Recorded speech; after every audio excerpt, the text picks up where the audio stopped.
সহজভাবে একটা chicken শাসলিকের recipe তৈরি করে দেখাচ্ছি। প্রথমে আমি স্টিকগুলোকে পানিতে ভালোভাবে ভিজিয়ে নিচ্ছি। 500 গ্রাম মুরগির মাংসের মধ্যে এখানে 2 চা চামচ দিচ্ছি আদা রসুন বাটা, 1 চা চামচ লাল মরিচের গুঁড়া, আধা চা চামচ সরিষার গুঁড়া, আধা চা চামচ জিরার গুঁড়া, আধা চা চামচ কালো গোলমরিচের গুঁড়া, আধা চা চামচ গরম মশলার গুঁড়া, এখানে 1 চা চামচ সয়া সস, 1 চা চামচ দিচ্ছি ভিনেগার, বেকিং সোডা এবং লবণ স্বাদ অনুযায়ী 1 চা চামচ দিয়েছি ওয়েস্টার সস। এখন এটাকে ভালোভাবে আমি মেখে নিয়েছি। এখন এখানে 1 টেবিল চামচ টমেটো সসের মধ্যে 1 টেবিল চামচ তেল দিয়ে এটাকে ভালোভাবে মিশিয়ে নিচ্ছি।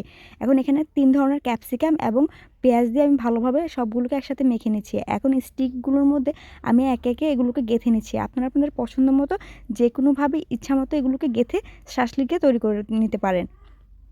দেখুন আমার একটা স্টিক তৈরি করা হয়ে গিয়েছে। এভাবে আমি সবগুলো স্টিক তৈরি করে নিচ্ছি। এখন আমি একটা প্যানের মধ্যে তেল দিয়ে এগুলোকে খুব ভালোভাবে উল্টে পাল্টে শ্যালো ফ্রাই করে নিচ্ছি। মিডিয়াম হিটে প্রত্যেকটা পাশ 4 থেকে 5 মিনিট সময় নিয়ে খুব ভালোভাবে ভেজে নিচ্ছি। দেখুন স্টিকগুলো ভাজা হয়ে গিয়েছে। এখন আমি যে সসের মিশ্রণটা তৈরি করেছি এটা ব্রাশ করে দিয়েছি। ব্যাস রেডি।